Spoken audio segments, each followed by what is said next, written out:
Junction. The NBA All-Star starters have been announced, and it is nice to see some players on the list and not nice to see some players on the list. I'm going to go ahead and give you my take on the NBA All-Star announcement, and just let's run down real quick. So the All-Star West consists of Kawhi Leonard, Russell Westbrook, Stephen Curry, Kevin Durant, and Kobe Bryant. All-Star East, Dwayne Wade, Kyle Lowry, Carmelo Anthony, LeBron James, and Paul George. All right, let's start with the East real quick. As far as the East, I do not think Kyle Lowry should have been a starter, but I understand the fact that they're in Toronto, so they need a starter in Toronto. I'd rather have DeMar DeRozan as starter, but I can understand Kyle Lowry, so either one is fine. As far as in terms of Melo, I agree with Melo. I agree with LeBron James. I agree with Paul George, but I would have to take Dwayne Wade out. If I agree with Lowry,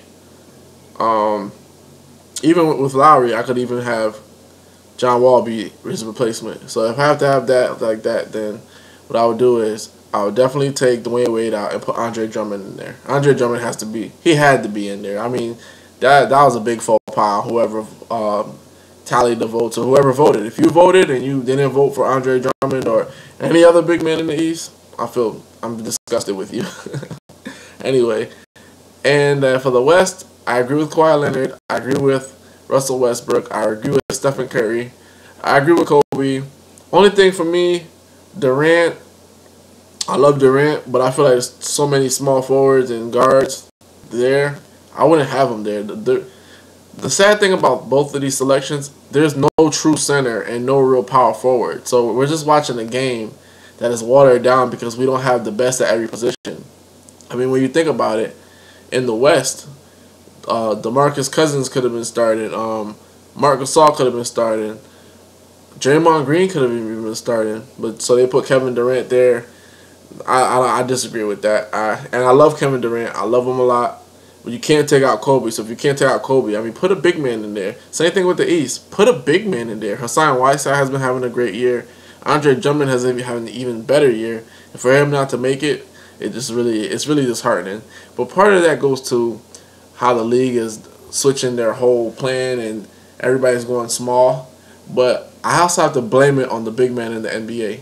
You guys are too soft. You're too weak. Because if Shaq was back in Shaq day, David Robinson, Hakeem Olajuwon, Karl Malone, Charles Barkley, this would never happen.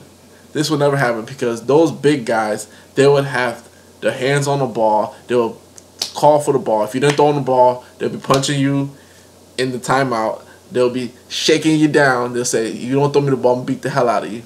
But nowadays, these guys are too timid and they're not getting the respect that they deserve.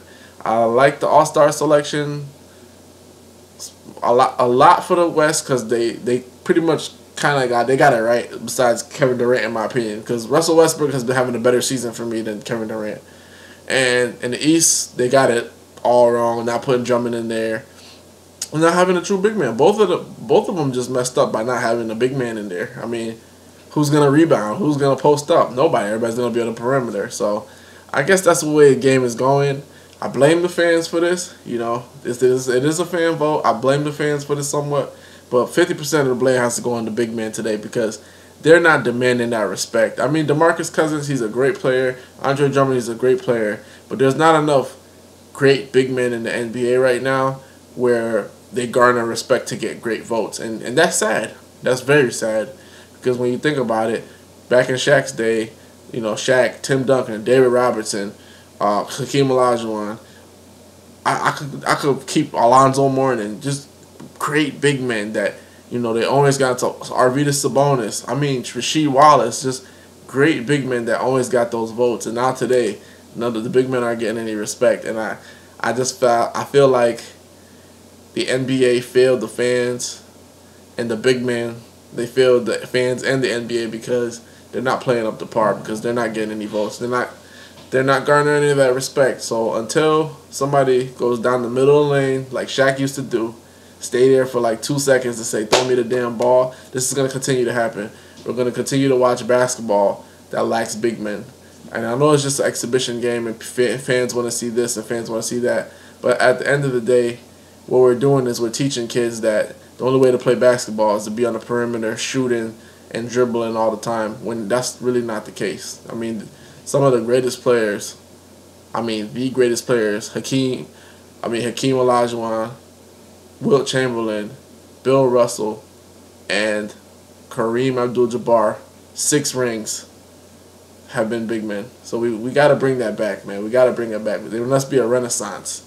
But that's my take on the All-Star selection and voting. Let me know what you think. Are you happy with the list? I want to hear from you. Vlad from Hoops Junction. Like, comment, and subscribe. Peace.